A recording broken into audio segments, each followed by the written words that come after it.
welcome to the world-famous broadcast brothel, also known as MartiniInTheMorning.com. Rachael MacFarlane and our friend who's been here many times, probably more than he wanted to be, Ron Jones, whose Influence Jazz Orchestra rocks Southern California, basically. Yeah. First time I ever heard, I had to tell you, first time I ever heard Ron's band, we went to, I knew nothing about this is, I don't know, a year and a half ago maybe. You were playing a vibrato with some cartoon guy. Anyway, so some friends invited us because I love big band. And it's hard to find. And well, you know who, Lauren from our Fun and Games department. Lauren invited Karen and I, and we went to vibrato. I love vibrato. What Herb Alpert did with that place is, unbelievable. So anyway, so we're walking in, and we're coming in through the back. There's like a little breezeway between vibrato and the restaurant across the way, and it's like we turn the corner to walk in that breezeway, and it's like sensory overload. It's like this. Phil Spector thought he had a wall of sound. Of course, now he's got a prison wall. But anyway, this was like. It was you could feel it, and they had the side door just cracked a little bit, and it was unbelievable. And I played in a big band through school and played the trumpet, not very well, but here when you get in there, you see this guy manically waving his arms and trying not to hit a waiter or waitress who's carrying a tray behind him, and because they crammed that stage at Herb Alpert's club it's a wonderful intimate supper club, if you will, and it's a very tiny stage, and cramming an octet on that stage is a stretch. I mean, I've gone on that stage to introduce people and like stumbled over the trombone, and I go in there and there are 23 musicians. They've taken out the front row of tables at vibrato, and here's this guy waving his arms and trying to flip sheet music. How many songs do you carry with you? 507. And you could play any of those at any given moment. Yes. And especially once Rachel's brother comes on stage. Appreciate that, Rachel's brother. Yeah, that's what we call him. Exactly. Yeah. But he comes on stage, and it's like a debate sometimes between Ron and Seth on what are we going to play next. And Ron will say, "How about number 724?" And say, "Oh no, I don't know." and then he'll say, "Okay, we haven't rehearsed it, but we'll do it." And then the longer it goes, and the emptier his glass gets, the better it gets, And the more wine you've had, No, he bothers me, like all the time. Are you drinking? Are you drinking? I said somebody has to land this 747. I hear that a lot. My tempos get much slower as I drink, so I fake that I'm drinking. I have this fake glass. See, I keep thinking I need to do that. The martinis, after a long night, I've had to, like wrap up a show, go on stage and wrap up a show after a couple of martinis. Not a good idea. No. Maybe I need to, try that. I just pour it down my shirt, and that's where it keeps you cool. Yeah, exactly. Ron Jones, the Influence Jazz Orchestra, and we missed you. It's one of the few times recently that we've missed a show. We were doing something this past weekend. You played back at Vibrato, blowing the windows out, and with some of the best musicians in town. Everybody wants to play with Ron Jones. Well, it's just a hilarious. Our whole business model that we use is to have fun. Yeah. And the first people we want to have fun with is for the players. Right. If the players are having fun, then the audience has fun. Yes, absolutely. Instead of us just thinking, let's make the audience happy, I just thought of something, and I have to cast a pall on this for a minute. And I mean it literally. And Rachel, I'm sorry to do this to you as we introduce you to our audience.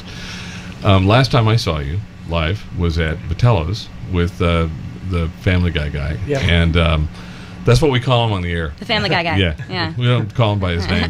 Because a lot of people who listen to this music may or may not know about the Family Guy and all the shows. So, but they know of them. So rather than saying Seth MacFarlane, who they might not know him by name, somebody in Omaha. Yeah. I mean, here in L.A., it's like if you're around this business, everybody knows him. I mean, he's.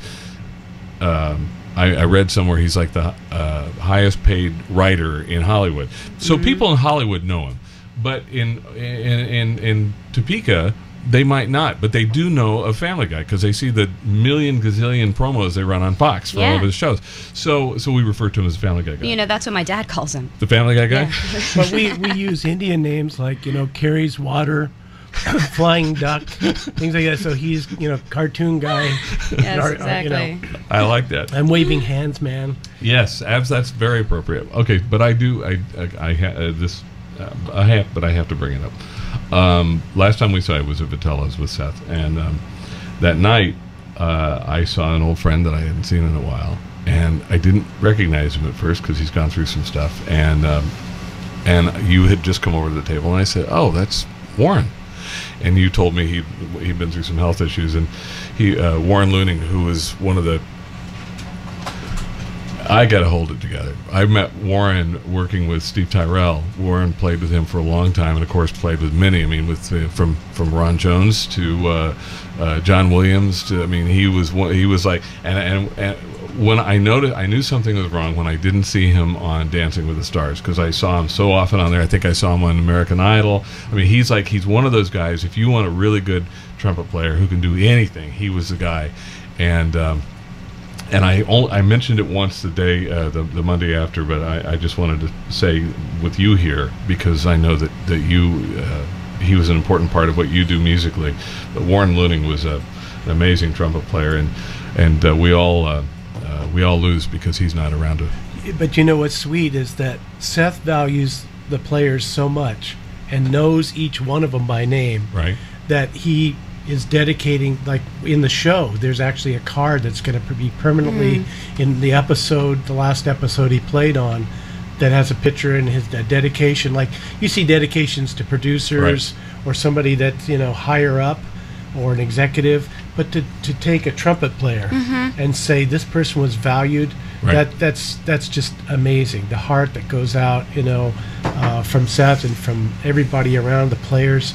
I put a picture up of Warren at a session after he passed away. I said, "This is dedicated to our friend Warren," and everybody, the audience, the whole session went crazy. I just wanted to bring it up because I know the importance of the musicians in your world and in Seth's as well. So I just wanted to mention Warren. He was a friend, just one real fast story. We did a show at Universal Amphitheater with Natalie Cole and who else played? Frank Sinatra Jr. and Big Bad Voodoo Daddy and an old friend of ours who was the head of music at Warner Brothers that fashions himself a jazz singer, Gary Lamel, who's a great friend. Anyway, Warren played with the orchestra, and he also played specifically with Steve Tyrell's band. And so we had a show after the show for sponsors and advertisers and so on. And everybody's looking around. Where's Warren? Where's Warren? Warren went out to have a couple beers and didn't come back. But you gotta love a guy like that. Warren's a great. It's back to what you said about everybody having fun. I mean, Warren was there having a great time. Amazing. I had an opportunity to work with him too. He You played did? on my record. Oh, really? No kidding. Yeah, and he had as an amazing flugelhorn solo in one of my songs, and we're actually dedicating that song to him as well on the bless your record. heart. Nice. Yeah, it's beautiful. We're really lucky here in LA to have access to so many great musicians, and again, you hear so many of them on stage with Ron and the orchestra. You brought some before we get to Rachel's. I'm really excited to play a couple songs that we've pirated from because they're not ready yet. I actually tried to do a little end run. I went to a friend of mine, I won't mention any names, who's at Concord Records, and I said, "Hey, can we? I know it's not ready yet. Can we sneak a couple songs?" And he said, "No, I can't do it." And Rachel walks in today, hands us a Here couple you go. CDs, and Hot boom. off the press. See, I went to the wrong person. You did. You got to go right to the source. Who needs a record Right? recording executive? All right. So you brought some new. Tell me about what you brought. The music that you brought. Well, I just thought it'd be fun to bring some jazz that we did for the TV show just recently, and so I just picked a couple things, to give some insight, because most of the listeners hear it under dialogue and they don't realize that there's this great little jazz group playing. That's an interesting point. I mean, why on an animated on a cartoon show? Why the focus on me? I mean, you use like 10,000 musicians on some episodes.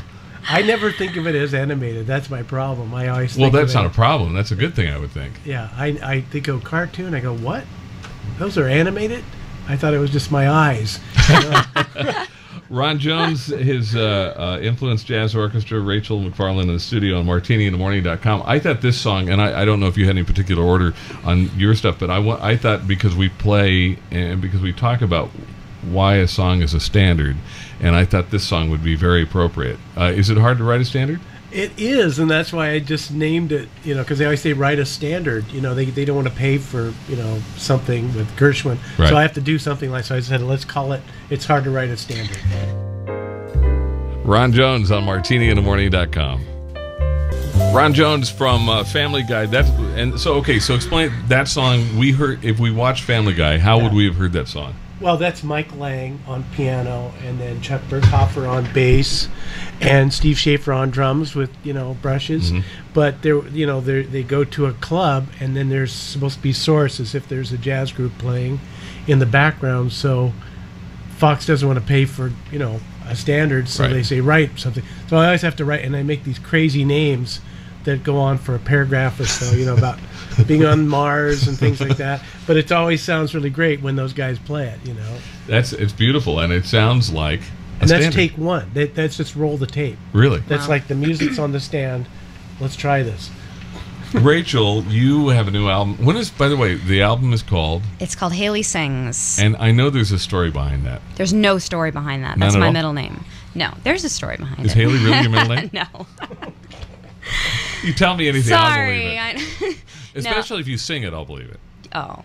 So Haley Sings. Yeah, so I'm actually a voice actress by trade. I heard rumors of that. That's what I dabble in.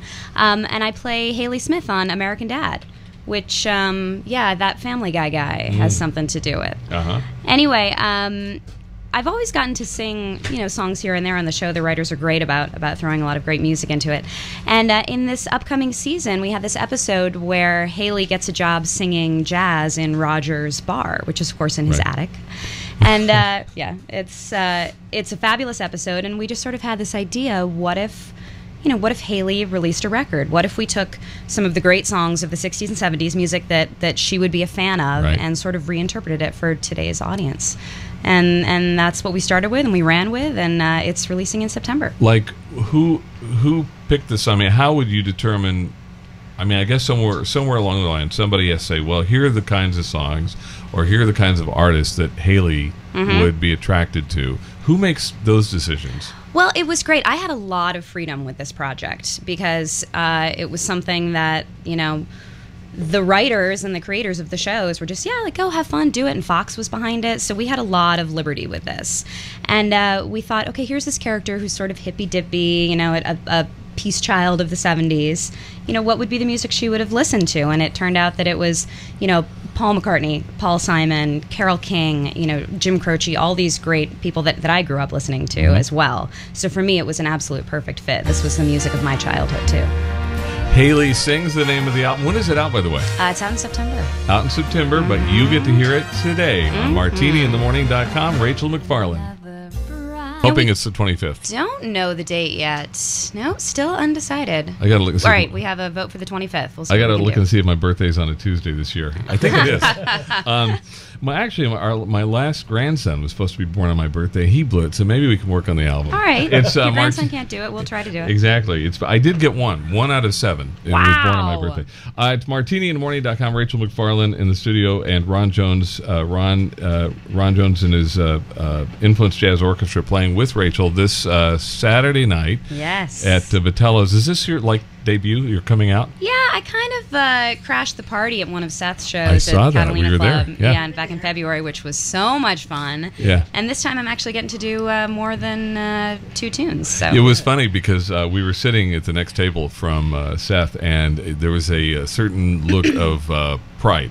He looked very proud of his little sister. It's honestly, I know that face because I've seen it my whole life. It's amazing. I know. It was, but it's heartwarming. Is your family? Is there a lot of music in your family? Oh, absolutely. Yeah. I mean, my father's an incredible singer. My mother was a wonderful harmonizer. So the two of them used to sit down on the back deck, and my dad would play the guitar, and they would sing. It was my whole childhood. That's fun to just to grow up around music, and and it's funny because when I first I mean, I was very aware of Seth and Family Guy. I don't watch a ton of television and hadn't seen the show. But our mutual friend who works here, Lauren, who's with our fun and games department here at martiniinthemorning.com, she said, I guess Seth had done something on there was a movie or something, or some space thing, and he's like an MC and he sings. And do you know what I'm talking about? It's all a wash to me now. No, there's some. I just remember what I'm working on. I usually know this stuff, and I It's something. It's not his thing. It's something he does with other voice cartoon people. Yeah, like Robot Chicken, maybe, or I don't know. It might be Robot. Right? I don't know. Well, so anyway, Lauren told me about him singing. She said I had to find a copy of him singing because these guys, Lauren and her husband, are like massive Family Guy. I mean, they know probably every script, every episode. But anyway, we never found that. But then when he did an album, or he did a TV special from Las Vegas, and he did Out of Tune, Desafinado. Yeah, isn't that wonderful? Yeah, he did that, and he did Dear Booze, I think it was. Yeah. When we started playing those. And then when you guys started doing shows around town, it's like we had to go see him, and there's this real sense of musicality, and I think that comes from growing up with a lot of music around you. I don't think you guys could be doing what you're doing if you hadn't had some kind of a musical environment to grow up in. No, I agree. And we grew up in this tiny little town in the northwest corner of Connecticut, and we were both in this little community theater program where we were doing Gilbert and Sullivan when we were 6 and 7 years old. Wow. I mean, that was our first introduction to music, and I think that taught us really how to listen, gave us both our good ears, and we learned about harmony and a real appreciation for music too through that. From on your album, you do. I mean, obviously, "Making Whoopee," which is a song that we would put in the Great American Songbook, and but you do other things that your character would have grown up on. Mm-hmm, absolutely. And the next song we're going to play is a song that I grew up on. I grew up on Top 40 radio. I'm significantly older than you, but we. The baby boom generation, we grew up on the songs from the maybe we were talking about this off the air earlier. Maybe we would call it the second chapter of the Great American Songbook. Some songs that are of our generation that have become classics or standard songs that a lot of younger artists are going to be performing over time. Yeah. And is there something about the songs that you chose, something about each song that makes it special to you? Without a doubt. I mean, this song in particular, my father, as I said, has a beautiful voice, and he's a big influence on my work. And I got in touch with him, and I said, this is what we want to do. This was your music. You throw out some songs. What did you love? And he mentioned this, and it was like just a light bulb went off, because I remember listening to him sing this song, and I would sing it with him, and I've always adored this particular tune. So what Rachel is really trying to say is that her dad and I are probably the same age. God, I feel old. Rachael MacFarlane on martiniinthemorning.com from her upcoming album called Haley Sings on martiniinthemorning.com. See if you remember this song. So who do you have around you? How's this all shaping up? Because the music business can be pretty. Yes. What? 25th. Is a what? Tuesday. It's a Tuesday? Yes. You sure? What are your plans? Well, you might have an 8th grandchild. Wow, I've been looking for because our 7th grandson, I thought for sure he's going to be born on my birthday. 7th grandson. Wow. Oh no, I have 6. I'm sorry. I'm leaving our granddaughter. We have one granddaughter in the mix. I'm leaving Kinley out. So who do you have? I mean, it sounds like some great musicians. Who do you have working with you? Unbelievable. I mean, we just got so incredibly lucky with our group. My wonderful manager, Alan Svirdoff, who put this all together, just arranged. What he told me was absolutely the best group that we could possibly get. And for me, going into the studio, this being my first experience recording a record, it was unreal. It was unreal to be surrounded by that much talent. I mean, these guys just sit down and it's like one take, and it's absolutely spectacular. It blew me away. It continues to blow me away. How do you run when you work on you worked on this, right? No, I didn't. Oh, you didn't work on it? It was just kind of a bonus that she sang on these things. I sort of discovered it later too, because I didn't know she had a record deal already with Concord. Wow. It was sort of like we were doing something to support a cause that You know, their mother really cared about this Heavenly Pets. I said, could you sing? And then I found out about it. So it was, I didn't know because it hadn't been released. That's right. But you announced it that night at Catalina Yeah. at the event. That I forgot about that. Yeah. So when you're working with these artists, is it even mildly intimidating to work with these guys who've Mildly is putting it mildly. Yeah, it's incredibly intimidating. Oh my goodness. I mean, as I said, I've been doing cartoons for the last 14 years, you know, and I'm just now getting back into performing, into singing. You started doing cartoons when you were 10? Oh, you're so sweet. This is a very kind man. With bad eyes? No, I'm kidding. Yeah, so it's incredibly, and I'm just slowly getting used to it. You know, not being able to walk in there and actually be confident that I can hang with these guys and girls. One of our listeners, let's see who it is, Danny Chaso in London, wants to know, she said, Rachel's done TV shows, but has she ever done any movies, or is that something you might want to do in the future?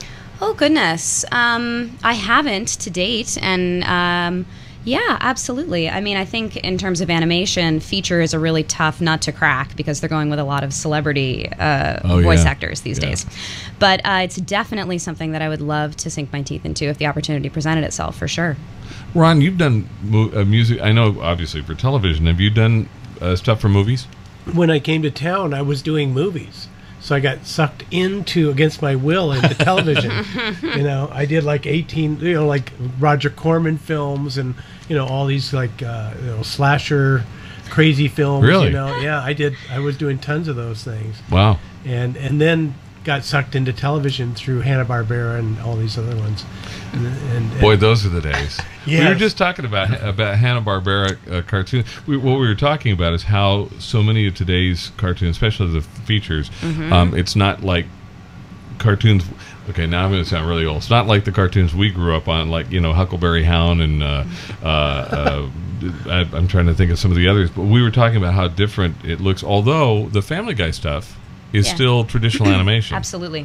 And yeah, that's really important to everybody there to keep it in that 2D style. As opposed to the 3D where you're thinking, wait a minute, is that a real person or is that a cartoon character? You know, I mean, it also reads a little younger too when it's you know, CG versus 2D animation. Have you ever noticed that?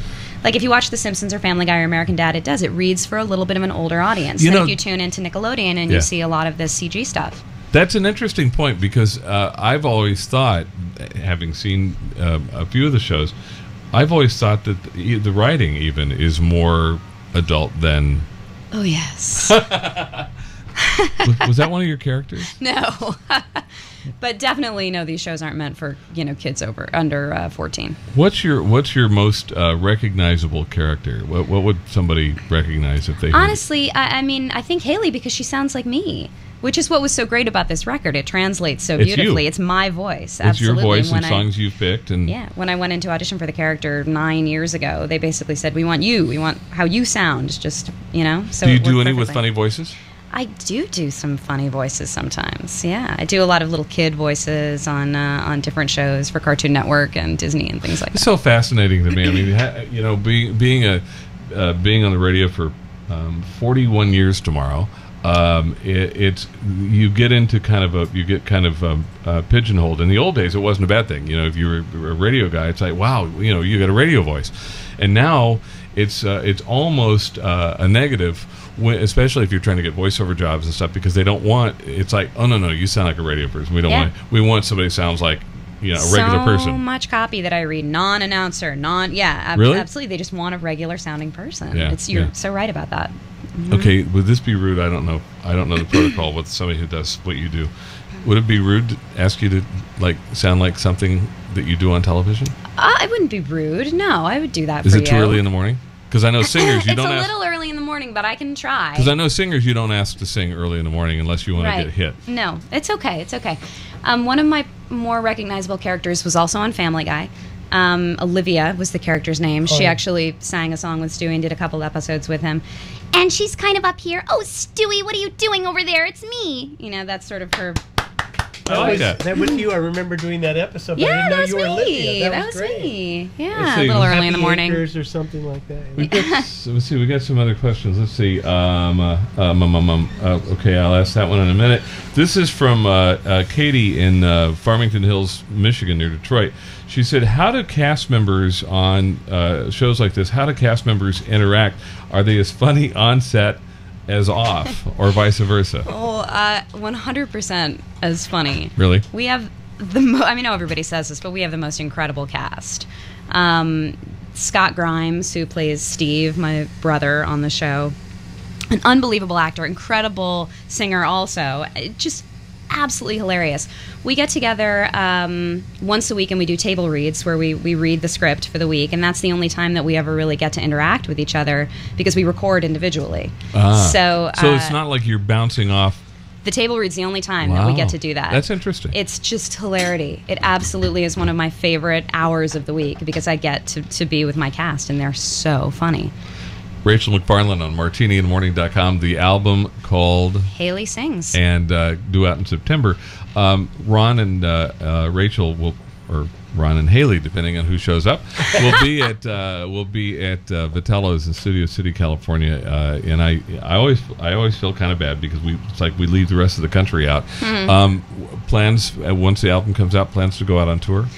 I think we're kind of thinking along those lines. Absolutely. I know the fellow over here, and we should actually nodding vehemently. We should actually. Come on for a minute, Alan. Alan and I. It's like we looked at each other when he walked in. I thought, I know you. Alan was involved in a very interesting project, and I've talked about it here on the radio station before. For a while, we had a wonderful club here in Los Angeles. It was called, and New Yorkers will find a connection to this. The club was called Feinstein's at the Cinegrill, and it was a labor of love, probably not for money, with Alan Sverdov and Michael Feinstein, and we met just prior to the club opening. But you have, when I talk about Rachel going out on tour, I mean you have a day or two experience with artists out performing in venues, don't you? I've been on the road for most of my life. It was funny because it was totally unplanned and a coincidence. I had on the schedule a little while ago as we were. Actually, you guys got here early. I didn't think you were going to be here that early. I'm trying to make the point it was a coincidence. But we had Seth MacFarlane, the title track from his Grammy-nominated CD, "Music Is Better Than Words." That played up against Rosemary Clooney. I think it was in the Cool of the evening, and. You're here with Seth's sister, and you have history with George's Aunt Rosemary. Yes, I managed Rosemary for the final 23 years of her career. And the interesting thing about meeting Rachel, I met her at one of Seth's recording sessions at Capitol Studios on that famous black couch in Studio A, which we tried to buy, by the way, when they renovated it. Really? What happened was Rachel came in and sat down and was introduced to me, but she didn't know my history or my career. Right. And about 5 minutes into the song that Seth was singing, she mentioned that her favorite singer of all time was Rosemary Clooney. And I said, well, okay, we should talk.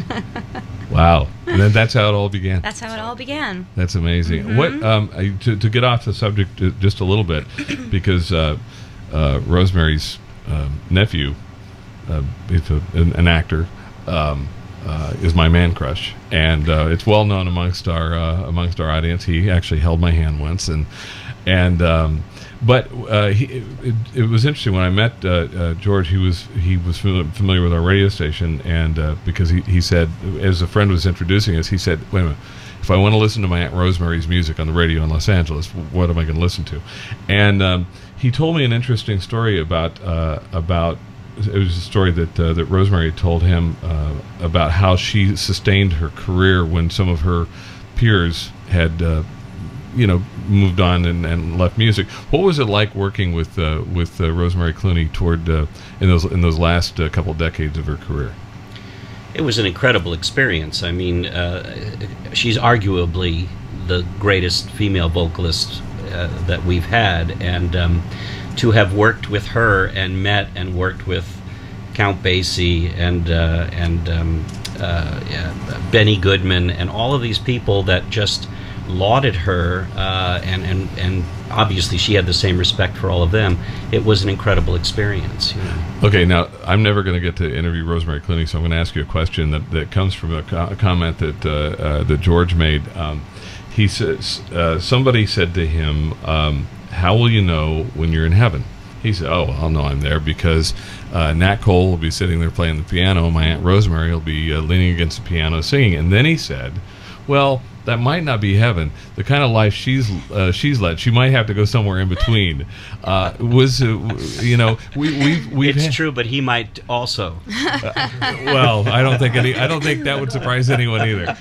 Alan Spiridoff, thank you, and thank you for adopting this young lady. I mean, this is exciting. Brad, if I can just say for a second, after hearing Rachael sing, I have not come across anybody with Rosemary's as close to Rosemary's talent as Rachael. Very exciting. I mean, this is fun. We're just really looking forward to the album. Thank you. Hey, Ron, I wanted to ask you, one of our listeners, wait, here it is. Katie, I got that one. Oh, here it is. Ruben Helmstadter, who's actually, when we first met Ruben, he was listening to Martini in the Morning and actually does some research for us on music. Ruben is a 22-year-old kid who knows everything about every song ever done in this genre. Wow. And Ruben was at that time in Leinfelden, Echterdingen, Germany. He's now going to school here in L.A. and doing some work for us. Ruben loves this music, and he wanted to know. And we started talking about it a little bit, but how did this wind up? I mean, you guys working together, like the show this weekend. I mean, how did this chemistry come about? You mean the band itself? The band, the band, the evolution of the band, and then now you and the band working with Rachael. Well, I've been writing music for these great session players for so many years, and I call the same rhythm guys and all the first, second call people. And finally, I said, we're in this room in the studio that goes out to millions of people, but there's the engineer and a couple people bringing donuts in are the only ones that hear it. And we have so much fun. I said, why don't we take an experiment and we start playing in jazz clubs? And that was about 3 years ago. We started at Charlie O's. And I didn't know anything about doing jazz gigs. I just would write, for television shows. And then we started asking Seth. I said, Seth, do you want to come out to this place out there called Charlie O's and sing? And then I realized that the audiences really enjoyed singers, because you come to a jazz event and like John Coltrane could go on for 20 minutes, and then people are like spacing out. Right. So the singers kind of bring it back to reality for the audience. So having someone like Rachael who can sing these great songs, and again the American Songbook gets sung, I think people really enjoy, because I'm not trying to be like the big bands that are just saying we're Bill Holman. Right. And here's our charts. Right. Or I'm not. I could have called the group Root Canal, and just or Spinal Tap. Yeah, Root Canal's coming, and we just play long charts, And I limit the guys to once. I say, really make your solo great, a first take, and they do it. So I think the audience walks away saying this is a ball. That's our goal. Who do you have playing the regular gang playing with Rachael this Saturday night at Vitello's? Yeah, it's a regular gang. It's all the first call. We have Emil Richards is back with the band, and Chuck Berghofer on bass, and Alan Steinberger, one of the best pianists, is playing. And then we got Charlie Davis and all the guys, Doug Webb. No pressure. None. No pressure at all. Bob McChesney, I mean, just the greatest. I mean, player. when Ron talks about these names, and especially if you're in Southern California, or if you want to go pull out an album, a CD, and pull out the notes, look for the musicians, you're going to see all of these guys. I don't care. Well, you mentioned Doug Webb. We'll just use him as an example. You'll find him on a jazz album, and you'll find him on Rod Stewart's albums. I mean, it's like these are doesn't matter what kind of music, these are the best players. No pressure. No, I know when we were recording, Alan would come over and whisper in my ear, he played for James Taylor, or he played, it was always, and I was like, oh, okay, all right, good, no pressure. Yeah, it's a little intimidating. The album from Rachael MacFarlane will be out in September, and somebody asked in our chat lounge, you've done video game voices? Yes, I have. We have a very eclectic audience. Yes, you do. I mean, that's my lesser known work. Really? Absolutely. Video games, yeah. Do you It's play, hard. Do you play video games? No, my husband does. So Yeah. every once in a while I'll be like, oh, wait, I think I hear me screaming from the den. Yeah. I'm surprised. I mean, he probably gets plenty of that, in real life. Yeah, I know, right? Rachel MacFarlane on Martini in the Morning. Hey, Ron, let's play one more. You brought some song, and I think this one in particular. I mean, if you want to play a different one, but last time that Ron was in to talk about, I think you had a show coming up or something. Oh, it was before the Catalina show. Yeah. And we got dates screwed up, and but somehow between all of us, we got our wires crossed. Ron took the brunt of it, even though I think it was our fault. But anyway, he shows up here with a bottle of Dom Perignon. Yeah. And I thought, Nice. in honor of that amazing bottle of champagne, we should play. What's the story behind this song, by the way? Well, Brian the dog is always dating these chicks, and he dates a blind girl that doesn't know he's a dog. So this is the romantic, and I wanted to do kind of a Kenny G thing. So this has Doug Webb playing soprano sax. Ron Jones, Champagne and You on martiniinthemorning.com. I was in reading questions and reading a conversation in our chat lounge, and they're all a couple comments from a couple of our listeners saying, "Oh my gosh, she makes me feel old." Oh, no. I don't mean to make anyone you feel even old. say no, like my 21-year-old daughter. Oh, that's I am so not There's 21, everyone. There's a whole generation. There's a whole generation, and parents will know this. There's a whole generation of girls who "no" has become a two-syllable word. Noah. Oh, no. Do you notice that you do that? Noah? You've done it twice. Noah? Our daughter Bailey would say, I would say something there. She said, "Noah." It's Yeah, it's I have totally a okay. 2.5-year-old, and she says. Do you really? Yeah. I do. You're too young to be a mom. Oh. 2.5-year-old. What's her name? Her name is Bella Francesca. Love it. Thank Very you. cute. Very cute. Yeah, she's amazing. And your husband? Is he Yes, in he our is. business, or is he in the music business? No, he's an artist, actually. He's a director over at Disney. Really? Yeah, that's how Sure. we met. I did the voices. He does the pictures. So it is kind of all in the family, Yeah. all in the business, so to It speak. certainly is. Very Yeah, cool. I know. It's martiniinthemorning.com with Rachael MacFarlane, and her album's out in September, and it's called Haley sings. Thank you. And Ron Jones, or Ron MacFarlane, as he's now named.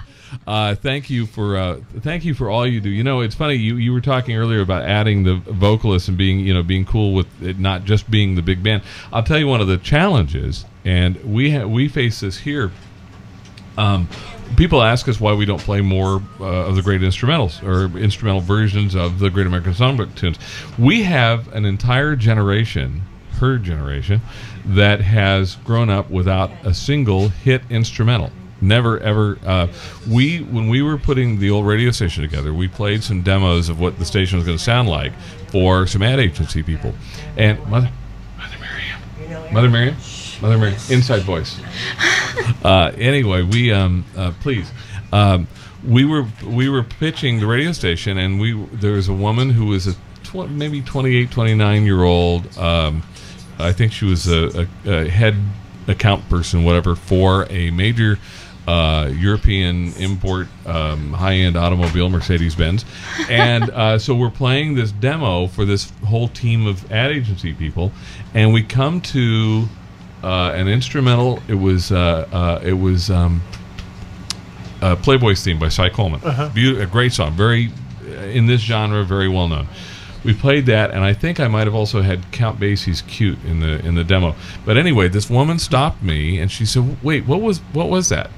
And I said, "What do you mean?" She said, "Well, it sounded like maybe a commercial jingle or something thrown in there." And I said, good God. I said, "What do you mean?" And so we went back on the CD, and we found what she was talking about, and it was an instrumental. This was a college-educated, very bright, very intelligent, media-savvy woman who had no idea that there were songs without words. And so it is a challenge, and I think it's great for a couple of reasons. One, for that reason that you include vocalists in what you do, but also because it gives Rachael MacFarlane a chance to play with some of the greatest musicians in the world. Yeah. I love it because it's live. It's those players that would have been behind walls in a studio, Right. and an artist like Rachel together live performing, and you can see the sweat run down their cheek, and that they're really working to perform that music. Yeah, it's a really special thing. If you ever get a chance to see a band like Ron's, go see them, whether it's Ron's band or not. If you're in Wichita, I don't think Ron and the Influence Jazz Orchestra is going to be there anytime soon. No, we're trying to get to Wichita. By the time I get to Wichita, that's right. She'll be leaving. Influence. Brian Duff, the official #2 Dean Martin fan of the world, is in Thousand Oaks, California, and he asked, "Why are you the Influence Jazz Orchestra?" Because they've influenced me. It's all about it. My only thing is to appreciate these players because they've done so much. They played on all my music, and they played for America. There's more music from these people of the 20th century than any other voice. Right. And so I think it's about time we appreciate them. So influence is, the root word means to be infected, that they've given us an infection, but it's been a good one. Mother Miriam has one, but it's because they're cat bitter. That's She's always right. trying to hug her cat, and he bites her, but that's a whole different kind of infection. Or some swimming holes will give you the rash. Who told you? All right, it's martiniinthemorning.com. Again, Rachael MacFarlane with Ron Jones and the Influence Jazz Orchestra this Saturday night. If you're in Southern California, go see. Be prepared for an experience. Rachel's vocals are going to be amazing, and Ron and the band, they will literally knock you out of your chair. They actually do offer optional seatbelts in the chairs because the band is so powerful. You can be. You have to lower your tray, on takeoff. Right, exactly. Ron, let's play. You gave us one other song, "System of Rules." What's that all about? Oh, it's just funny. Peter joins a tea party. Wait, tell me who Peter is. Peter, Griffin, Seth's character. I have to, but I've asked. That was a bait. It was bait.